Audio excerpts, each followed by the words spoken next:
हाय, नमस्कार माझ्या बालमित्रांनो. चला आज आपण चौथीची स्कॉलरशिपमधील कवितावर आधारित कसे प्रश्न येतात आणि कविता कशाप्रकारे वाचायची हे पाहूया.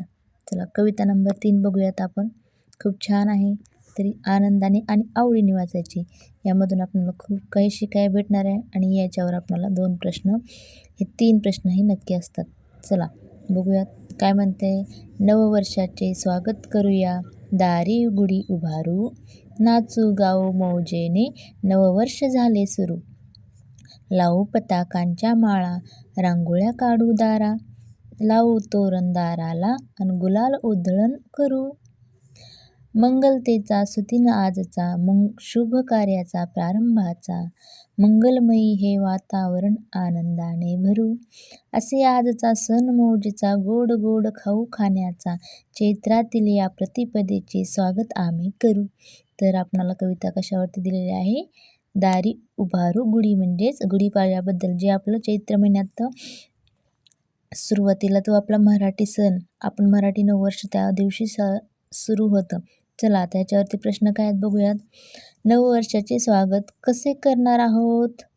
मौज करून, गाणी गाऊन, दारी गुढी उभारून, तोरणे बांधून, हे सगळं करून करणार आहोत. पण त्यापेक्षा आपल्याला काय दिले बघा, सुरुवातीलाच लाईन दिले, नववर्षाचे स्वागत करूया, दारी गुढी उभारून. म्हणजेच काय येणार, दारी गुढी उभारून 3 नंबरचं. 3 नंबरचं म्हणजे 3 नंबरला इथं आपण गोल केलेला आहे. चला पुढचा प्रश्न म्हणते, पुढीलपैकी कोणती गोष्ट मुले करणार नाहीत. पताकाच्या माळा लावणे, हो पताकाच्या माळा लावणार आहेत. परत सुंदर रांगोळी काढणे, हो रांगोळ्या पण काढणार आहेत. दाराला तोरण बांधणे, हो दाराला तोरण पण बांधणार आहेत. दाराला तोरण.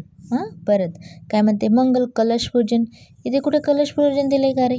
नाही, कलश पूजन दिलेलं नाही. तर मग या गोष्टीत मुले काय करणार नाही, तर मंगल कलश पूजन करणार नाहीत. बाकी तिन्ही करणार. मग 4 नंबरच्याला आपण गोल करायचे. हे बघ. त्याच्यानंतर चैत्र शुद्ध प्रतिपदेचा दिवस म्हणजे काय असतं, आत्ताच वाचलं आपण. चैत्रातील या प्रतिपदेचे स्वागत आम्ही करू. चैत्रपदेला काय असतं, गुढी उभारू, म्हणजे गुढीपाडवा आपण साजरा करतो. 1 नंबर ह्याचं उत्तर आहे. तर अशा प्रकारे आपण कविता वाचायची, सावकाश वाचायची आणि ते समजून घ्यायची. नंतर प्रश्न बघायचे आणि उत्तरं सोडवायची. यामधला एकही मार्क जात नाही, कारण उत्तर इथेच असतात प्रश्नासोबत. चला बाय.